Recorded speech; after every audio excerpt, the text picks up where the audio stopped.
नमस्ते सबैजनालाई।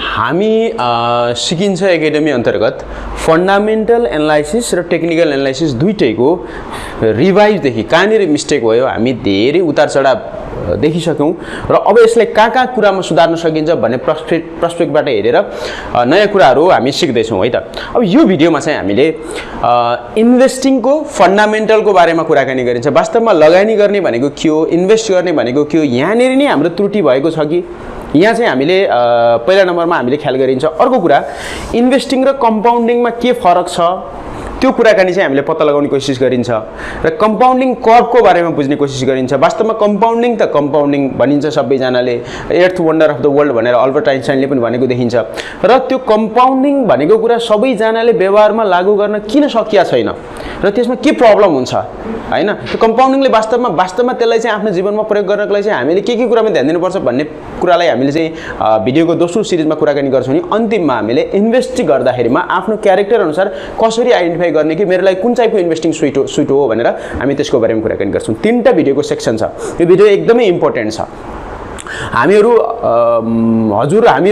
इन्भेस्ट गर्ने लगानी गर्ने भन्दा यो यति भेग यति भास्ट अथवा यति कम्प्लेक्स बनाइसकेका हुन्छौँ हामीले यो टपिकलाई भने यो इन्भेस्ट गर्ने राइट तरिकाले इन्भेस्ट गर्ने अब फन्डामेन्टल स्टडी गर भन्छ कसैले, के भन्छ कसैले यो किन भन्छ कसैले त्यो किन भन्छ, अनि हामी बेसिक कुरा नै बिर्सिसकेका हुन्छौँ र सबै कुरा सबैभन्दा ग्रेट नलेज भनेको बेसिक्समा हुन्छ र बेसिक बिग्रियो भने सबै कुराकानी गयो।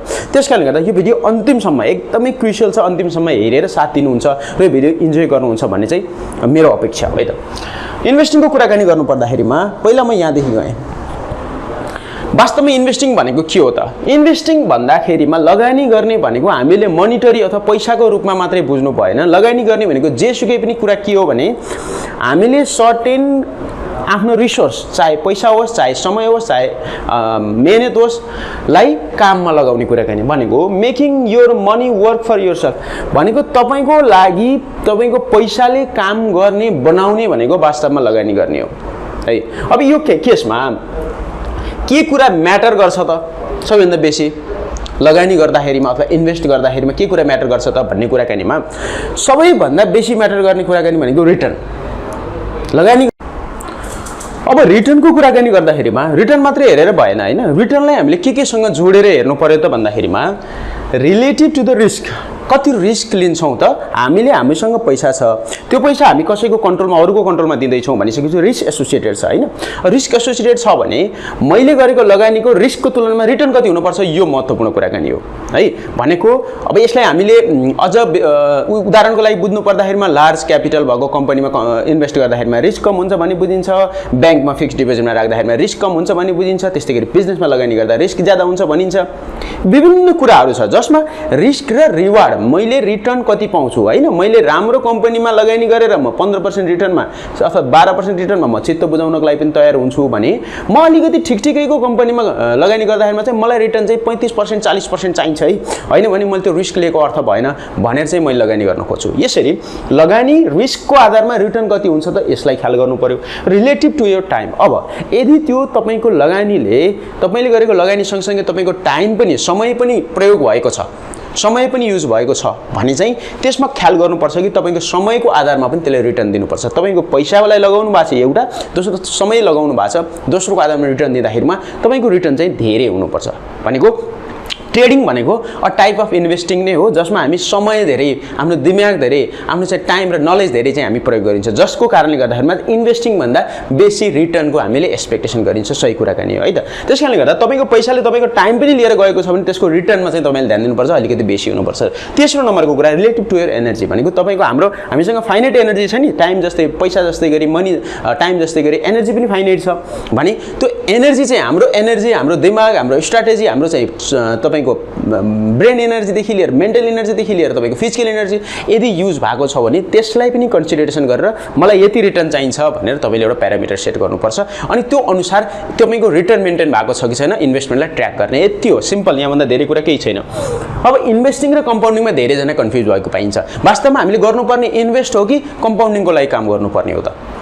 कम्पाउन्डिङ इन्भेस्टिङ पछि मात्रै आउँछ। इन्भेस्ट भनेको हामी लगानी गरियो, लगानीको निश्चित प्रतिशत अथवा निश्चित पर्सेन्ट चाहिँ हाम्रो रिटर्न चाहिँ हामीले वर्षै पछि पाइन्छ भनेर हामी इन्भेस्ट गरिन्छ भने अब त्यो इन्भेस्ट गरेर आएको प्रतिफल अथवा डिभिडेन्ड अथवा रिटर्नलाई पनि रिइन्भेस्ट गर्दै पैसालाई आफै काम गर्न छोड्दिने भनेको कम्पाउन्डिङ हो, जसमा return reinvested or invest in reinvesting process अथवा हाम्रो इन्भेस्ट गर्ने तरिका नै यस्तो हुनु पर्यो कि जसमा हामीले इन्भेस्ट कहाँ गरेका छौँ त अलरेडी रिइन्भेस्टिङ प्रोसेसमा गरिरहेका छौँ। उदाहरणको लागि नबिल ब्याङ्कले चाहिँ 25 देखि 30% वार्षिक डिभिडेन्ड दिइरहेछ भन्ने चाहिँ तपाईँलाई लाग्छ, आगामी दिनमा पनि दिन्छ भन्ने लाग्छ भने त्यो पैसालाई त्यही छोडिदिने, त्यो डिभिडेन्डले पनि तपाईँको चाहिँ रिटर्न निकालिरहेछ अनि त्यस पछाडि तपाईँको क्यापिटलले पनि रिटर्न निकालिरहेछ। यो भनेको कम्पाउन्डिङ हो। र कम्पाउन्डिङको मेन के हो त, यो जान्नुभन्दा पहिला मैले कम्पाउन्डिङ कर्वको बारेमा म तपाईँलाई बुझाउने कोसिस गर्छु। कम्पाउन्डिङ कर्वको बारेमा धेरैजनाले कम बुझेको र धेरैजनाले यसलाई चाहिँ कम महत्त्वका साथ हेरेको पाइन्छ। तर सबैभन्दा क्रुसियल भनेको कम्पाउन्डिङ कर्व हो। किन सबैजना मान्छेले आफ्नो पैसा कम्पाउन्डिङमा लगाउन सक्दैन? हजारौँमा लाखौँमा एकजना दुईजनाले मात्रै आफ्नो वेल्थ चाहिँ क्रिएट गर्न सक्छ कम्पाउन्डिङको थ्रु, अरू बाँकीले बिचैमा चाहिँ छोड्ने कन्डिसन हुन्छ। त्यो वास्तवमा किन हुन्छ र कम्पाउन्डिङमा चाहिँ कम्पाउन्डिङको बेटर पार्ट हो, eighth wonder of the world, सबैभन्दा राम्रो हो भनेर त सबैले भनिन्छ। तर वास्तवमा कम्पाउन्डिङलाई एप्लाई गर्न किन गाह्रो हुन्छ भन्ने यो कर्वबाट म तपाईँलाई बताउने कोसिस गरिरहेको छु। यो कर्वमा यो माथिपट्टि भर्टिकलले चाहिँ ग्रोथ देखाउँछ भने होरिजेन्टली लाइनले चाहिँ टाइम देखाउँछ। यसको मिनिङ के हो? तपाईँ स्टार्टिङमा यहाँ हुनुहुन्छ भने अब तपाईँको ग्रोथ, तपाईँ त माथि जानुपर्ने हो, कति समय लगाएर तपाईँ चाहिँ माथि जानुहुन्छ। यो चाहिँ तपाईँको फाइनेन्स अथवा पैसामा मात्रै नभएर हरेक बानी क्यारेक्टर एभ्री चिजमा लागु हुन्छ। मैले चाहिँ यहाँ कुरा गर्न खोजिरहेको छु तपाईँको पैसा लगानी गर्नुभयो, कति समयमा कति ग्रोथ भयो भन्ने कुरा कम्पाउन्डिङ कर्वले बताउँछ। यो पहिलो नम्बरमा। अब यो कर्वको जेनरल डिरेक्सन भनेको यस्तो टाइपको हुन्छ, आइदर तपाईँको यहीँदेखि जान्छ अर तपाईँको अझै टाइम लागेर जान्छ। अब यसमा चाहिँ तपाईँको 3 देखि 4वटा चरणहरू हुन्छ। इनिसियल चरण भनेको टाइम अफ इनिसिएसन। तपाईँले मैले कम्पाउन्डिङको लागि मैले मेरो पैसा लगानी गर्छु भनेर लगानी गर्ने सबै कुराहरू एनालाइसिस गरेर हेरेर म यसमा लगानी गर्छु भनेर तपाईँ लगानी गर्नुहुन्छ। This is the time of initiation, जहाँ तपाईँ इनिसिएसन लिनुहुन्छ। त्यस पछाडि दोस्रो आउँछ टाइम अफ डिप्रेसन। तपाईलाई लाग्छ सुरुवाती चरणमा कि मैले लगानी गरेपछि त यो हुन्छ त्यो हुन्छ यो हुन्छ त्यो हुन्छ, 1 लाख रुपियाँ लगानी गर्नुहुन्छ, अर्को वर्ष मुस्किल चाहिँ 1,15,000 हुन्छ, अर्को वर्ष 2 लाख तपाईँको चाहिँ 25,000 30,000 हुन्छ। यसरी तपाईँको आफ्नो पैसा कम्पाउन्ड 1,25,000 हुन्छ। यसरी कम्पाउन्ड हुँदै गएको तपाईँले चित्तै बुझ्दैन। मैले 1 लाख रुपियाँ अन्त लगानी गरेको भए त के हुन्थ्यो होला, 1 लाख रुपियाँ त मेरो त्यत्तिकै फसेर बस्यो, कामै लागेन, मेरो पैसा कम्पाउन्डिङ भनेको झन् कामै भएन भनेर यो टाइम इन्टायर टाइम भनेको टाइम अफ डिप्रेसन। यो बेलामा तपाईँलाई कम्पाउन्डिङ प्रति पटक्कै चित्त बुझ्दैन, हेटेड फिल हुन्छ, तपाईँले कम्पाउन्डिङलाई हेट गर्न थाल्नुहुन्छ र तपाईँ छिटो रिटर्न हुने कुरामा एट्र्याक्ट हुनुहुन्छ र धेरै जसोहरू यो टाइम अफ डिप्रेसनमा गिभअप गरेर आफ्नो पैसा बाहिर निकालेर अर्को ठाउँ लगाइहाल्छन्, कम्पाउन्डिङको लागि छोड्दैनन्। यो टाइम जति पनि हुनसक्छ, 1 वर्ष 2 वर्ष 3 वर्ष 4 वर्ष 5 वर्ष 6 वर्ष 7 वर्ष जति पनि हुनसक्छ यो टाइम। र अर्को भनेको टाइम आउँछ टाइम अफ गिभिङ अप। यो भनेको तपाईँको अल्टिमेट मान्छेको डिप्रेसन होल्ड गर्दा गर्दा गर्दा गर्दा मान्छेले चाहिँ आफ्नो प्यासेन्स मेन्टेन गर्दा गर्दा एउटा पोइन्ट आउँछ, त्यो पोइन्टबाट पनि फेरि अझै सिग्निफिकेन्टली तपाईँको पैसा बढ्दैन। त्यो भनेको time of giving up. Maximum मान्छे 90% मान्छेले चाहिँ यहाँ गुमाउँछन्। भनिन्छ ट्रेडिङमा 90%ले गुमाउँछन्, 10%ले कमाउँछन्, तर इन्भेस्टिङ विथ कम्पाउन्डिङ लङ टर्ममा चाहिँ तपाईँको 90%ले कमाउँछन्, 10%ले गुमाउँछन्। तर प्रब्लम के हुन्छ भने त्यो लङ टर्म गोलसम्म पुग्ने चाहिँ फेरि जम्मा 10% हुन्छन्, 90% पुग्दैनन्, उनीहरू यहीँ गिभअप गर्छन्। अनि बल्ल चौथो चरण आउँछ जहाँ रिजल्ट्स अफ कम्पाउन्डिङ, जहाँ तपाईँको एन्टायर टाइमको 1 क्वार्टर अथवा 10 to 15% अथवा 25% को टाइममा भनेको तपाईँ 20 वर्षको लङ टर्म को लागि कम्पाउन्डिङको लागि छोडिदिनु भएको छ अथवा लाइफ टाइमको लागि छोडिदिनु भएको छ त अलग कुरा। उदाहरणको लागि 20 वर्षको लागि छोडिदिनु भएको छ भने अन्तिम 4 देखि 5 वर्षमा तपाईँको एक्सप्लोसिभ ग्रोथ देखिन्छ। यो चाहिँ रिजल्ट्स अफ कम्पाउन्डिङ हो। यहाँ चाहिँ तपाईँले कम्पाउन्डिङ इन्जोय गर्नुहुन्छ। जहाँ यहाँ तपाईँ फेसिनेट भएर कम्पाउन्डिङमा छिर्नु भएको थियो, तपाईँको पैसाले कम्पाउन्डिङमा लगाउनु भएको थियो, त्यो रिजल्ट बल्ल तपाईँ 15 वर्ष पछाडि पाउनुहुन्छ भने यदि यो पेसेन्स मेन्टेन गर्न सक्ने अथवा चाहिँ आफूसँग धैर्यता मेन्टेन गर्न सक्ने क्यापेसिटी छ, त्यो बिल्ड गर्न सक्नुहुन्छ र यसको बारेमा फुल्ली अवेर हुनुहुन्छ भने कम्पाउन्डिङ भनेको वन्डरफुल चिज हो। तपाईँले चाहिँ इन्भेस्टलाई रिइन्भेस्टिङ प्रोसेसमा छोडिदिने र यसलाई चाहिँ आफूले ट्र्याक गर्दै गएर कम्पाउन्डिङको बेनिफिट लिन चाहनुहुन्छ, तर यसको लागि टाइम लाग्छ है। यो कुराकानी बुझ्नु पर्यो। यो कम्पाउन्डिङ कर्वको बारेमा केही क्वेसन छ भने कमेन्ट बक्समा कमेन्ट गर्नु होला। अब कम्पाउन्डिङमा सबैभन्दा महत्त्वपूर्ण कुरा, इन्भेस्टिङ कम्पाउन्डिङमा सबैभन्दा महत्त्वपूर्ण कुरा तपाईँको के हो? नलेज त चाहियो। कुन चाहिँ क्षेत्रमा र कुन चाहिँ स्टकमा अथवा कहाँनिर मैले मेरो पैसा लगाउने भन्ने जान्नको लागि नलेज चाहियो। सिस्टम बनाउनु पर्यो भनेको एकैचोटि ऱ्यान्डमली मैले यसमा हालिदिएँ भनेर मात्रै हुँदैन। त्यसलाई ट्र्याक गर्ने सिस्टम, सर्ट गर्ने सिस्टम, फिल्टर गर्ने सिस्टम, सिस्टम बिचबिचमा चाहिँ चेन्ज गर्नुपर्छ भने चेन्ज गर्ने सिस्टम मेन्टेन गर्नु पर्यो। दोस्रो भनेको पेसेन्स, सबैभन्दा इम्पोर्टेन्ट चिज भनेको धैर्यता। धैर्यता चाहिँ तपाईँले मेन्टेन गर्न सक्नुहुन्छ भने तपाईँ कम्पाउन्डिङको थ्रु आफ्नो वेल्थ क्रिएट गर्न सक्नुहुन्छ भने अन्तिममा सबैभन्दा महत्त्वपूर्ण भनेको प्रोसेस हो। तपाईँले गोल ओरिएन्टेड, म 1 लाखलाई 20 लाख बनाउँछु भनेर केही फाइदा छैन, 1 लाखलाई म 25 लाख बनाउँछु भने केही फाइदा छैन, योमा म्याक्सिमम मान्छेले गिभ अप गर्छन्। तर प्रोसेस चाहिँ मैले मेन्टेन गर्छु, म 20 वर्षसम्म म यो प्रोसेस चाहिँ मेन्टेन गर्छु भनेर अगाडि बढ्नु भने प्रोसेस ओरिएन्टेड गोल बनाउनु भयो भने चाहिँ तपाईँहरू कम्पाउन्डिङबाट बेनिफिट लिन सक्नुहुन्छ। त्यसैले यो कम्पाउन्डिङलाई सबैले फ्यान्सी रूपमा प्रयोग गरेको देखिन्छ, लङ टर्म इन्भेस्टिङ भन्छ, होल्ड इज गोल भन्छ, यो भन्छ त्यो भन्छ। तर वास्तविक रूपमा तपाईँको इन्भेस्ट गर्ने क्षेत्र चिनेर रिइन्भेस्टिङ गर्ने प्रोसेसमा लगाइदिएर कम्पाउन्डिङको बेनिफिट खानको लागि चाहिँ यो हाम्रो कम्पाउन्डिङ करको पेनको थ्रु गुज्रिनुपर्छ। यसको लागि तपाईँहरू तयार हुनुहुन्छ कि हुँदैन अथवा यो माइन्डमा बसाल्नु भएको छ कि छैन भन्ने कुरा दोस्रो भिडियोको दोस्रो सेक्सनमा छ। अब हामी तेस्रो सेक्सनमा जाँदैछौँ। वास्तवमा इन्भेस्टिङ भनेको के हो त? अझै पनि हामी इन्भेस्टिङ पछाडि फन्डामेन्टल एनालाइसिसमा गएको छैनौँ स्टकको अथवा कुनै अरू सेक्टरको है। अब इन्भेस्टिङको कुराकानी गर्नुहुन्छ भने चाहिँ हामीसँग इन्भेस्टिङमा विभिन्न तपाईँको चाहिँ बताउनेहरूले विभिन्न किसिमका तरिकाहरूबाट बताउने गरेको पाइन्छ, विभिन्न टाइपहरूबाट बताउने गरेको पाइन्छ। यो कुनै थियोरिटिकल होइन, यो कुनै चाहिँ तपाईँको बुकको लागि भनेर हो नि, यो चाहिँ मैले गरेको रिसर्च, मैले गरेको एनालाइसिसको आधारमा चाहिँ मैले तपाईँलाई बताउँदैछु। पहिलो नम्बरमा भ्यालु बेस्ड इन्भेस्टिङ। यसमा चाहिँ तपाईँको क्वालिटेटिभ एनालाइसिस गरेर इन्भेस्ट गर्ने पनि भन्छ यसलाई हैन। भ्यालु बेस्ड इन्भेस्टिङ भनेको तपाईँले वास्तविक रूपमा लगानी गर्नु भएको ठाउँको भ्यालु कस्तो छ, त्यसको ओभरअल भ्यालुलाई केले डिटरमाइन गर्छ त भन्दाखेरिमा तपाईँको चाहिँ बिजनेस मोडलले डिटरमाइन गर्ला, त्यहाँको टिमले डिटरमाइन गर्ला, त्यहाँको ग्रोथ स्ट्र्याटेजीले डिटरमाइन गर्ला, धेरै कुराहरू जसमा तपाईँले देख्नुहुन्छ कि यिनीहरूमा केही छ है, मैले पैसा लगाएँ भने चाहिँ मेरो पैसा तपाईँको वार्षिक रूपमा यति डिभिडेन्ड चाहिँ पक्कै दिन्छ अथवा मैले चाहिँ राम्रो रिटर्न पाउँछु भने तपाईँ एक्सपेक्टेसन गर्नको लागि तपाईँ एनालाइसिस गरेर लगानी गर्नुहुन्छ भने त्यो भ्यालु बेस्ड इन्भेस्टिङ भयो। दोस्रो भनेको ग्रोथ बेस्ड इन्भेस्टिङ।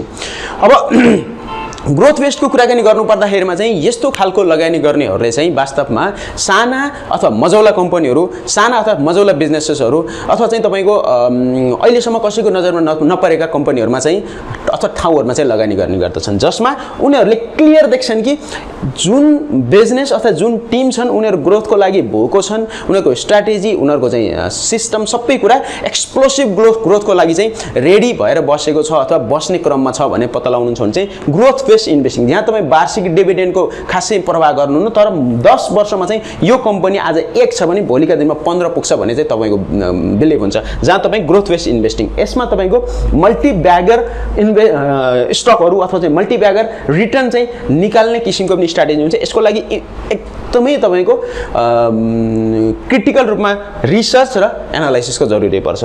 अर्को रिटर्न बेस्ड इन्भेस्टिङ, यो धेरैजनाले प्रयोग गरेको पाइन्छ। यो भनेको तपाईँको कुनै ब्याङ्कहरूले, कुनै ब्याङ्किङ सेक्टरले एउटा वार्षिक रूपमा 15 देखि 20% को कन्सिस्टेन्ट रिटर्न दिइरहेका छन् भने र उनीहरूको फाइनेन्शियल कन्डिसन ठिक छ, क्यापिटल राम्रो, लार्ज क्यापिटल भएको कम्पनी हो, लार्ज क्यापिटल भएको कम्पनीको सबै कुराहरू फाइनेन्शियल प्यारामिटरदेखि लिएर सबै कुराहरू तपाईँको चाहिँ मार्केटमा पब्लिस गर्छन्, उनीहरूले चाहिँ ओपन सेयर होल्डरलाई ओपनली राख्छन्, उनीहरू सिस्टममा चलेका छन् भने त्यस्ता कम्पनीमा मैले 15 देखि 20% स्योर रिटर्न पाउँछु, म चाहिँ हरेकचोटि म त्यसमा राखिदिन्छु। नोबेल ब्याङ्कको सेयर किन्ने, एनएमबी ब्याङ्कको, नेपाल ब्याङ्कको सेयर किन्ने भनेको चाहिँ रिटर्न बेस्ड इन्भेस्टिङको कुराकानी भयो। अर्को भनेको इन्भेस्टिङ एज अ लाइफस्टाइल, यो सबैभन्दा पावरफुल इन्भेस्टिङ टुल हो।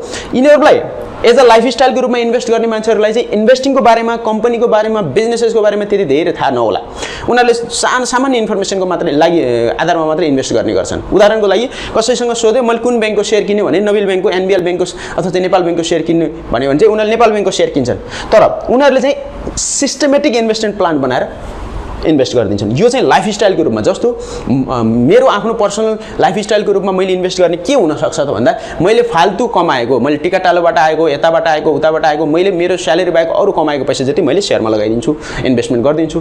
मैले मन्थली चाहिँ 10 देखि 15% चाहिँ मैले सेयरमा किन्छु, जुनसुकै बेला होस्, बियरिस होस्, बुलिस होस्, मलाई मतलब भएन, मैले सेयर किन्छु हैन। त्यस्तै गरी मेरो कुनै अरू सोर्सबाट खर्च कटौती भएको हैन, म यहाँ जाने भनेको थिएँ, यो गर्ने भनेको थिएँ, त्यो खर्च बापत बचेको पैसा म यहाँ हालिदिन्छु भने चाहिँ लाइफस्टाइल बेस्ड इन्भेस्टिङ हो।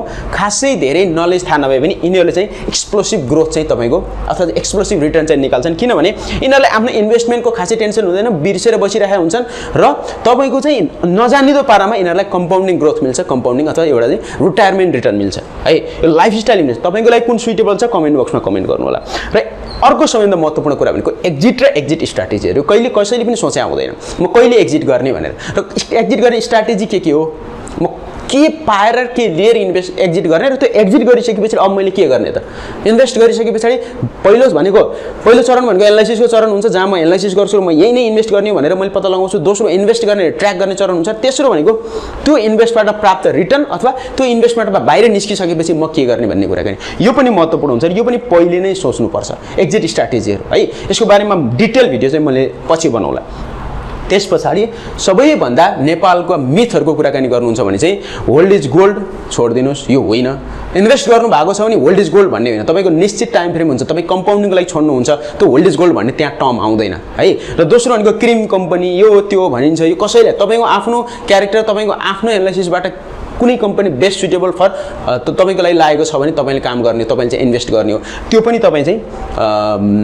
ख्याल गर्नु होला अर्को भनेको स्टप लस इन इन्भेस्टिङ प्रोसेसमा स्टप लस हुँदैन एभरेजिङ हुन्छ तर त्यो एभरेजिङ पनि सिस्टमेटिक एभरेजिङ हुन्छ यो पनि तपाईहरुले चाहिँ विचार गर्नु पर्यो भनेको धेरै कुराहरु मार्केटमा सुनाइएका र सुनिएका कुराहरु मिथ हुन् यसले तपाईलाई झन् रङ ट्र्याकमा लैजान्छ त्यसकारणले गर्दा आजको भिडियोमा चाहिँ मैले इन्भेस्टिङको र कम्पाउन्डिङको बारेमा बेसिक कुराहरु म बताउन सके जस्तो लाग्छ कम्पाउन्डिङ कर्वको बारेमा बताउन सके जस्तो लाग्छ र इन्भेस्टिङ टाइपको रूपमा र तपाईको लागि कुन इन्भेस्टिङ सुइटेबल हुन सक्छ भन्ने रोज्नको लागि चाहिँ विभिन्न किसिमका टाइपहरु यो बाहेकहरु कुनै पनि कुराहरु सुन्नु भएको छ भने कमेन्ट बक्समा कमेन्ट गर्नु होला र अन्तिममा हामी अब sikincha.com मा फन्डामेन्टल एनालाइसिसको भिडियोहरु सुरु गर्न खोजिरहेका छौं जसमा तपाईहरुलाई इन्भेस्ट कसरी गर्ने त इन्भेस्टिङको प्रोसेस के हो भन्ने कुराकानीमा सिरिज अफ भिडियो है यसमा चाहिँ दुईवटा चरणको हुन्छ एउटा बेसिक हुन्छ एउटा भनेको एडभान्स चरणको हुन्छ दुईवटा भिडियोहरु यसमा श्रृंखला यसमा अपलोड हुन्छ र प्रत्येक 1-2 दिनको ग्यापमा प्रत्येक लाइभमा तपाईहरुसँग लाइभ सेसनमा तपाईहरुको क्वेशन एन्सरलाई चाहिँ मैले सल्भ गर्ने चाहिँ कोशिश गर्छु यो प्याटर्नबाट अगाडि बढ्छ